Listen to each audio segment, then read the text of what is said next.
నేను అశ్వారావుపేట మున్సిపాలిటీలో మొట్టమొదటిసారిగా ఏర్పడిన ఈ మున్సిపల్ ఎన్నికలలో 13వ వార్డు అభ్యర్థిగా పోటీ చేశాను. నేను బీసీ సామాజిక వర్గానికి చెందిన గృహిణిని. నేను యాదవులు ఎవరో ఒకళ్ళు బయటకు రావాలి, లేదా బీసీ సామాజిక వర్గానికి చెందిన వారు ఎవరో ఒకళ్ళు బయటకు ఏ పార్టీ నుంచి అనేది కాదు, పార్టీలకి అతీతంగా, గెలుపు వాటములకు అతీతంగా ఒక అడుగు ముందుకు వేశాను. ఇది మంచి చెడు అని రకరకాలుగా మాట్లాడుతున్నారు. నేను బీసీ సామాజిక వర్గం నుంచి వచ్చాను. నాకు బీసీ నుంచి తప్ప అన్ని సామాజిక వర్గాల నుంచి మద్దతు లభిస్తుంది, కానీ బీసీ నుంచి మాత్రం వ్యతిరేకత వచ్చింది. మా గుర్రాల చెరువు నుంచి. కారణం ఏంటి అనేది తెలియదు నాకు. నేను తప్పు చేసి ఉండొచ్చు. ఒకవేళ తప్పు చేసి ఉంటే అందరికంటే వయసులో నేను చాలా చిన్నదాన్ని. అందరూ నన్ను మన్నించి నాకు ఒక్క అవకాశం ఇవ్వండి. ఒక్కసారి వచ్చిన అవకాశం చేజారిపోతే మళ్ళీ ఆ అవకాశాన్ని సంపాదించుకోవడానికి ఎన్నో సంవత్సరాలు పట్టుద్ది. జీవితంలో ఇప్పుడిప్పుడే ఎదుగుతున్న మాకు ఆ అవకాశాన్ని దూరం చేయొద్దు. ఒకవేళ నేను గనక ఇప్పుడు ఈ మున్సిపాలిటీ ఎన్నికల్లో నాకు గనక విజయం వరిస్తే ఇంటింటికి నేను ఏ పని చేయకపోయినా చెంపతో కొట్టి అడిగే హక్కు మీకు ఉంటది. వేరే ఎవరన్నా గెలిస్తే, వేరే ఎవరన్నా విజయాన్ని సాధిస్తే మీకు అడిగే హక్కు ఉంటుందో లేదో కూడా నాకు తెలియదు.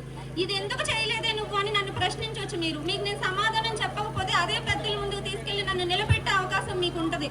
ఎందుకు ఇంతగా ప్రాధాయపడుతున్నానో అనేది ఆలోచించుకోండి ఒక్కసారి. ఓటు అనేది సామాన్యుడి హక్కు. ఎవరి ఓటు వారికే సొంతం. ఎవరి ఓటు వారికే సొంతం. ఎవరికి ఓటు వేశారనేది ఎవరికీ తెలియదు. కానీ విజయం అనేది వరించాలి అన్నా, ఏదన్నా గ్రామానికి అభివృద్ధి జరగాలి అన్నా పని చేసే వాళ్ళకు మాత్రమే ఆ అవకాశం ఇవ్వాలి. 5 సంవత్సరాలు నేను బానిసగా మీకు పని చేయడానికి సిద్ధంగా ఉన్నాను.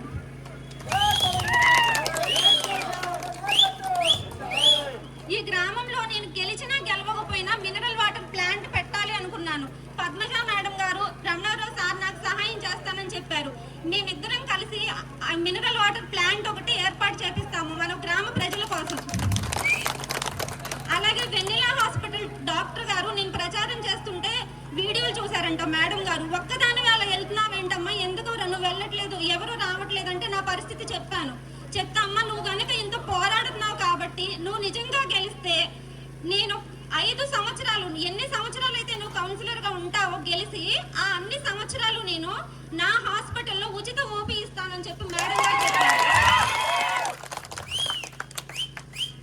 నేను ప్రచారానికి ఒక్కదాన్నే వెళ్ళినా అడిగితాను, అమ్మ మీకేమైనా సమస్య ఉందంటే ఒక ఆవిడ నన్ను అడిగారు, అమ్మ నేను ప్రతి నెల 5 కిలోమీటర్లు ప్రయాణం చేసి రేషన్ బియ్యం తీసుకొచ్చుకుంటున్నాను, నువ్వు కారుకి ఏమన్నావు, నేను వేస్తాను నిజంగా, నువ్వు నాకు ఆ రేషన్ బియ్యం తెప్పించగలవా అని అడిగారు నన్ను. నేను అప్పటికప్పుడు మా పద్మజ మేడం గారికి, రమణారావు సార్కు ఫోన్ చేసి ఇలా అన్నారండి, దీనికి సమాధానం ఏం చెప్పాలో నాకు తెలియదు కదా, మీ చేతుల్లోనే ఉంటదంటే ఈ రోజు జరిగిన విషయం ఇది. సార్ వెంటనే మాట్లాడి గుర్రాల చెరువులో కనుక బీఆర్ఎస్ పార్టీ జెండా ఎగరవేస్తే ఆ తర్వాత వచ్చే కోటా బియ్యం అనేది, రేషన్ బియ్యం అనేది మన దగ్గర నుంచే తీసుకుంటారు, వేరే అశ్వారావుపేట వెళ్ళవసరం లేదని చెప్పారు. మేము అనుకున్న రోడ్డంతా సీసీ కెమెరాలు పెట్టించాలి, అంటే నిఘా భద్రత కోసం సీసీ కెమెరాలు పెట్టించాలని అనుకున్నాము. అదే రకంగా చదువుకునే పిల్లలు 10వ తరగతి చదివిన తర్వాత ఏం చదవాలనేది అవగాహన లేక చదువు వేస్ట్ చేసుకుంటున్నారు. తర్వాత ఇంటర్ చదువు తర్వాత ఏంటి, డిగ్రీ తర్వాత ఏంటి అనేది అవగాహన లేక ఎంతో చదువుతున్నారు, కానీ అవగాహన లేక చదివి కూడా పనులకే వెళ్తున్నారు.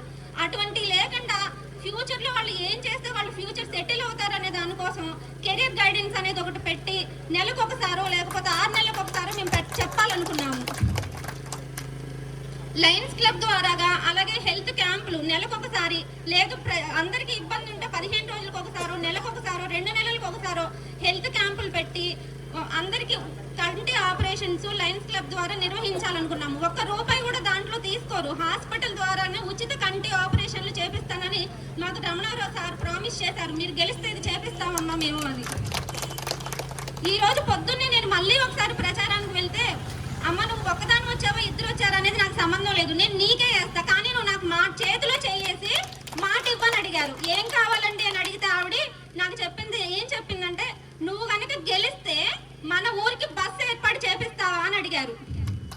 అడిగితే నేను చెప్పా, ఏంటి ఇది నా చేతిలోది కాదు, నేను 10 నిమిషాల్లో మీకు మళ్ళీ చెప్తానని. మళ్ళీ వెంటనే నేను పద్మజ మేడం గారికి, రమణారావు సార్కి ఫోన్ చేసి అడిగితే, దీన్ని మనం కలెక్టర్ గారి దాకా తీసుకెళ్లి ఖచ్చితంగా బస్సు ఏర్పాటు మనం చేపిద్దామమ్మా మన గుర్రాల చెరువుకు అని చెప్పారు.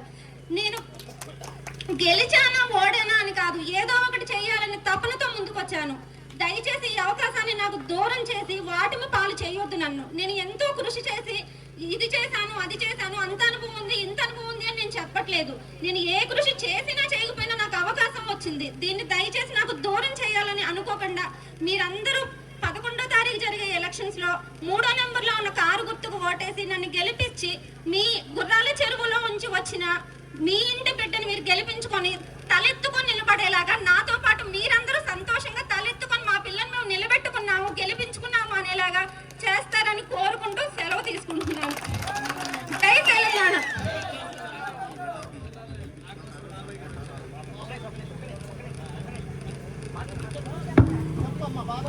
ఇప్పుడు డిసిసిబి మాజీ చైర్మన్